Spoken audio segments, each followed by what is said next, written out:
അസ്സലാമു അലൈക്കും വറഹ്മത്തുള്ളാഹി വബറകാതുഹു.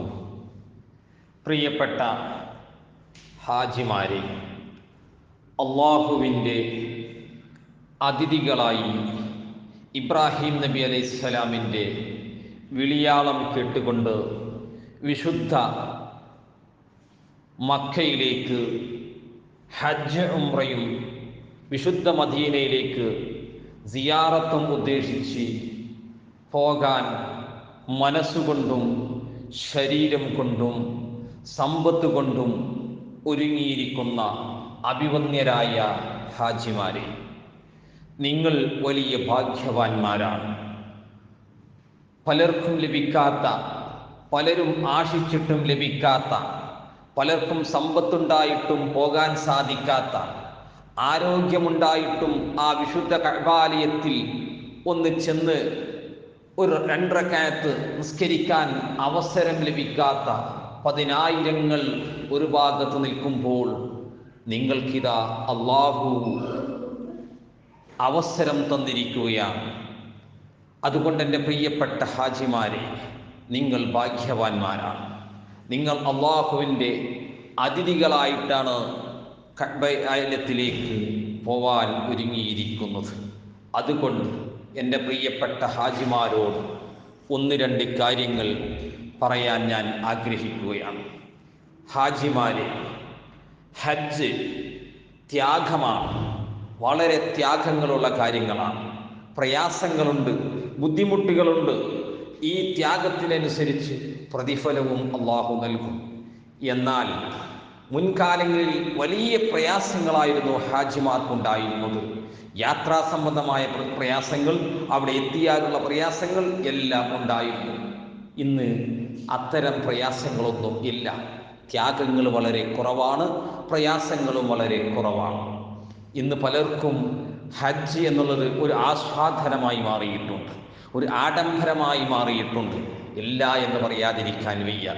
പക്ഷേ കാലോചിതമായ മാറ്റങ്ങളാണ്. ആ മാറ്റങ്ങളെ നമ്മൾ ഉൾക്കൊള്ളണം എന്ന് മാത്രം. എന്നാൽ ഇന്ന് ഹജ്ജ് സ്വീകാര്യതയ്ക്കാണ് ത്യാഗം വേണ്ടത്, പ്രയാസമുള്ളത്. ഹജ്ജ് ചെയ്യാൻ അല്ല. നമ്മൾ മനസ്സിലാക്കേണ്ട കാര്യങ്ങളാണ്. മുൻകാലങ്ങളിൽ ഹജ്ജ് യാത്രക്കും മറ്റുമൊക്കെ ത്യാഗങ്ങൾ ഉണ്ടായിരുന്നുവെങ്കിൽ സ്വീകാര്യതയ്ക്ക് പ്രയാസങ്ങൾ കുറവായിരുന്നു. ഇന്ന് സ്വീകാര്യതയ്ക്കാണ് പ്രയാസങ്ങൾ കൂടുതൽ. എന്തേ ഇത് തമ്മിലുള്ള മാറ്റം? കാലോചിതമായ മാറ്റം തന്നെയാണ്. ഇന്ന് നമ്മുടെ ചിന്തയും നമ്മുടെ ചുറ്റുപാടുകളുമെല്ലാം ഉണ്ടായിരിക്കുന്ന മാറ്റങ്ങൾ തന്നെയാണ് ഇതിൻ്റെ പ്രധാന കാരണവും.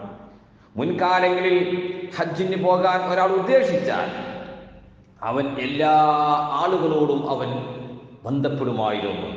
നേരിട്ടും കത്ത് മുഖേനയും ഫോൺ മുഖേനയും ഏതെല്ലാം രൂപത്തിൽ ബന്ധപ്പെടാൻ സാധിക്കുമോ ആ ബന്ധങ്ങളെല്ലാം ഉപയോഗപ്പെടുത്തി അവൻ്റെ ബന്ധമിത്രാദികളെയും എല്ലാവരെയും അറിയിച്ച് അവരെ കൊണ്ടെല്ലാം ചെയ്യിപ്പിച്ച് അവരെ കൊണ്ടെല്ലാം പൊരുത്തപ്പിടിപ്പിച്ച് സാമ്പത്തികപരമായും മറ്റും എല്ലാ ഇടപാടുകളും തീർത്തുകൊണ്ടായിരുന്നു മുൻഗാമികൾ ഹജ്ജിന് പോയിരുന്നത്. മാത്രമല്ല, അവർ പലപ്പോഴും ഉംറയുടെ മയ്യത്ത് മരിച്ചാൽ മറമാടാനുള്ള കഫംപുട പോലും കരുതിക്കൊണ്ടായിരുന്നു പോയിരുന്നത്.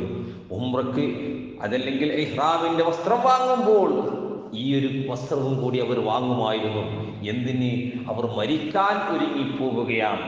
തിരിച്ചു വന്നാൽ കാണാം എന്ന പ്രതീക്ഷയോടുകൂടിയായിരുന്നു അവർ ഹജ്ജിന് പോയിരുന്നത്. ഇന്ന് 15 ദിവസം, 20 ദിവസം, 30 ദിവസം, ഏറി വന്നാൽ 40 ദിവസത്തെ ഒരു യാത്രയാണ്. അക്കാലങ്ങളിൽ 1 വർഷം, അതല്ലെങ്കിൽ 6 മാസം, 3 മാസം, 5 മാസം, ഇങ്ങനെ മാസങ്ങളുടെ കണക്കായിരുന്നു പറയാനുണ്ടായിരുന്നെങ്കിൽ ഇപ്പോൾ പറയാനുള്ളത് ദിവസങ്ങളുടെ കണക്കുകൾ മാത്രമാണ്. അതുകൊണ്ട് തന്നെ ഇന്ന് ഒരു ആഡംബരത്തിലേക്ക് പലപ്പോഴും പോയിക്കൊണ്ടിരിക്കുകയാണ് ഹജ്ജ്. അതുകൊണ്ട് പ്രിയപ്പെട്ട ഹാജിമാരെ, പറയാനുള്ളത് ഒന്ന് മാത്രം. എന്താണ്? നിങ്ങളുടെ ഹജ്ജ് സ്വീകരിക്കണം. നിങ്ങൾ സമ്പത്ത് കൊണ്ടും ശരീരം കൊണ്ടും മനസ്സുകൊണ്ടും എല്ലാം ഒരുങ്ങി പക്ഷേ ചില ഒരുക്കങ്ങൾ നമ്മൾ നടത്തേണ്ടതുണ്ട്, ചില ചിന്തകൾ നമ്മോട് മാറി മറിയേണ്ടതുണ്ട്. അത് നമ്മൾ ശ്രദ്ധിക്കേണ്ടതാണ്. നമ്മുടെ ഹജ്ജാണ്, നാമാണ് അതിന് ഒരുങ്ങിയിരിക്കുന്നത്. ഹജ്ജ് എന്നുള്ളത് വർഷത്തിൽ ഒരിക്കലുണ്ടാകുന്ന കാര്യമാണ്. ചിലപ്പോൾ ജീവിതത്തിൽ ഒരിക്കൽ മാത്രമേ ഹജ്ജിന് അവസരം ലഭിക്കുകയുള്ളൂ. നിസ്കാരങ്ങളോ നോമ്പുകളോ മറ്റു കാര്യങ്ങളെ പോലെയല്ല. നിസ്കാരം എല്ലാ ദിവസവും ഉണ്ട്. ഒരു നിസ്കാരം നഷ്ടപ്പെട്ടു പോയാൽ അവിടുത്തെ നിസ്കാരത്തിൽ പരിഹരിക്കാം. നോമ്പും അതേപോലെ തന്നെയാണ്. പക്ഷേ പറയുന്നു, അതൊന്നും എന്തല്ല, നഷ്ടപ്പെടുത്തേണ്ട കാര്യങ്ങളല്ല. നിസ്കാരം അതിൻ്റെ എല്ലാവിധ കാര്യങ്ങളും പാലിച്ചുകൊണ്ടായിരിക്കണം. നോമ്പും അങ്ങനെ തന്നെ, സക്കാത്തും അങ്ങനെ തന്നെ. അതൊക്കെ ആ രൂപത്തിൽ തന്നെ നിർവഹിക്കണമെന്ന് സന്ദർഭോചിതമായി പറയുന്നു. ആ വിഷയത്തിലേക്ക് ഞാൻ ഇപ്പോൾ കടക്കുന്നില്ല. അപ്പോൾ പറഞ്ഞു വരുന്നത്, ഹജ്ജ് സ്വീകാര്യമായിരിക്കണം. ഹജ്ജ് സ്വീകാര്യമാകാൻ നമ്മൾ പ്രധാനമായും ചെയ്യേണ്ടത്, നമ്മളുമായി ബന്ധപ്പെട്ട ആരെല്ലാം ഉണ്ടോ അവരുമായൊക്കെ പരമാവധി അവർ ബന്ധം സ്ഥാപിച്ച് അവരോടെല്ലാം പൊരുത്തപ്പെടിക്കണം.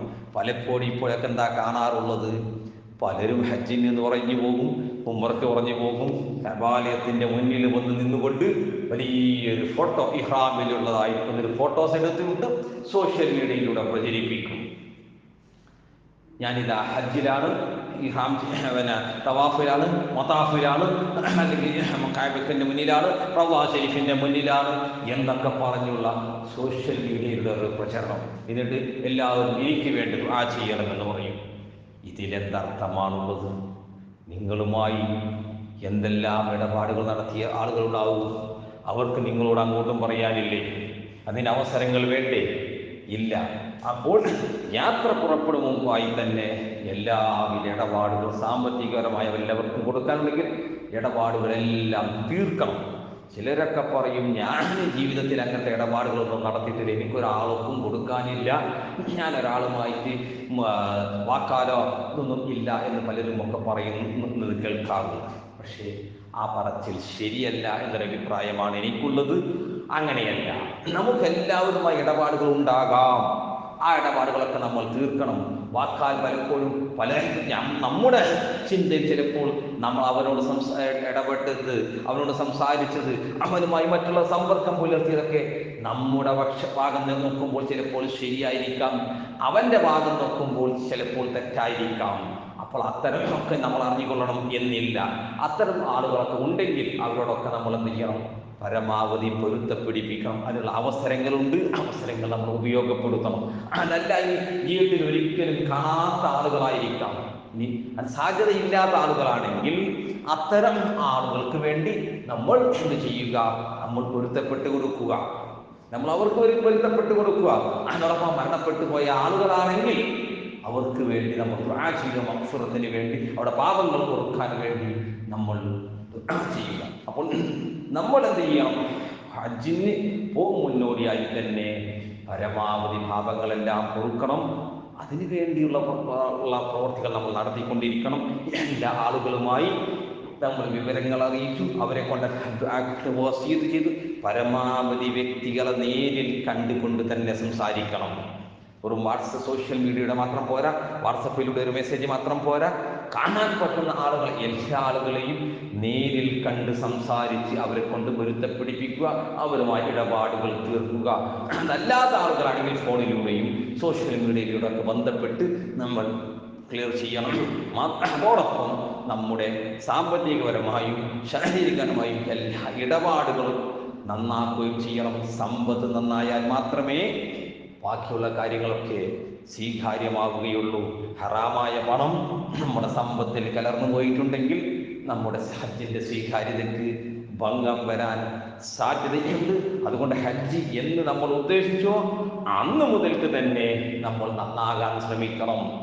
അങ്ങനെ നന്നായാൽ മാത്രമേ ഹൽ ഹജ്ജുൽ മബ്റൂർ ലൈസ ലഹു ജസാഉൻ ഇല്ലൽ ജന്ന എന്ന് തിരുനബി സല്ലല്ലാഹു അലൈഹി വസല്ലം പറഞ്ഞ ആ ഹദീസിന്റെ അന്വർത്ഥമാവുകയുള്ളൂ.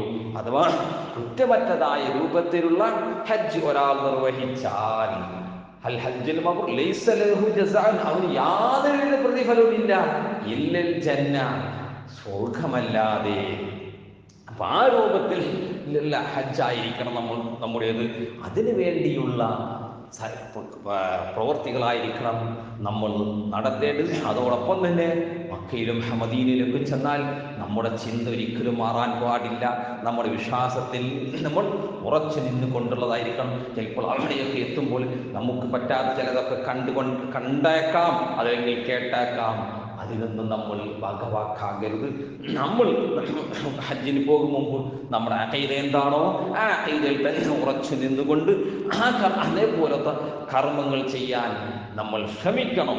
അതല്ലാതെ അവിടെ കണ്ടു ഇവിടെ കേട്ടു എന്നതുകൊണ്ട് നമ്മളുടെ വിശ്വാസത്തിലോ കർമ്മങ്ങളിലോ മാറ്റം വരുത്തരുത്. ഇബ്ലീസ് ഏറ്റവും വിയപ്പിക്കുന്ന സ്ഥലങ്ങൾ ഹജ്ജിന്റെ സമയത്താകാൻ സാധ്യതായിരിക്കും. കാരണം എന്താണ്? അവന് ഒരാളുടെ ഹജ്ജ് അവൻ നഷ്ടപ്പെടുത്തിയാൽ അവന്റെ ഇബ്ലീസിന്റെ പ്രവൃത്തി കാരണം ഒരാളുടെ ഹജ്ജ് നഷ്ടപ്പെടുത്തിയാൽ ഇബ്ലീസിന് വലിയ സന്തോഷമായിരിക്കും. കാരണം എന്താണ്? ഞാൻ നേരത്തെ പറഞ്ഞില്ലേ, ഹജ്ജ് എന്നുള്ളത് കൊല്ലത്തിൽ ഒരിക്കൽ അതല്ലെങ്കിൽ ജീവിതത്തിൽ ഒരിക്കൽ ഉണ്ടാകുന്ന കർമ്മമായതുകൊണ്ട് തന്നെ വളരെ സൂക്ഷിച്ച് നമ്മൾ ചെയ്യണം. ഇബ്ലീസ് നമ്മുടെ ഹജ്ജ് നഷ്ടപ്പെടുത്താനുള്ള എല്ലാവിധ പ്രവർത്തികളും നടത്തും. അത്തരം പ്രവർത്തികളിലൊന്നും നാം ഭാഗവാക്കാകരുത്. നമ്മൾ കുറ്റമറ്റ രൂപത്തിൽ ഹജ്ജ് ചെയ്യാൻ റബ്ബ് സുബ്ഹാനഹു വ തആല നമുക്കെല്ലാവർക്കും തൗഫീഖ് നൽകുമാറാകട്ടെ. ആമീൻ എന്ന് ദുആ ചെയ്തുകൊണ്ട് ഞാൻ നിർത്തുന്നു. നിങ്ങളെല്ലാവരും ദുആ ചെയ്യുക. അസ്സലാമു അലൈക്കും വറഹ്മത്തുള്ളാഹി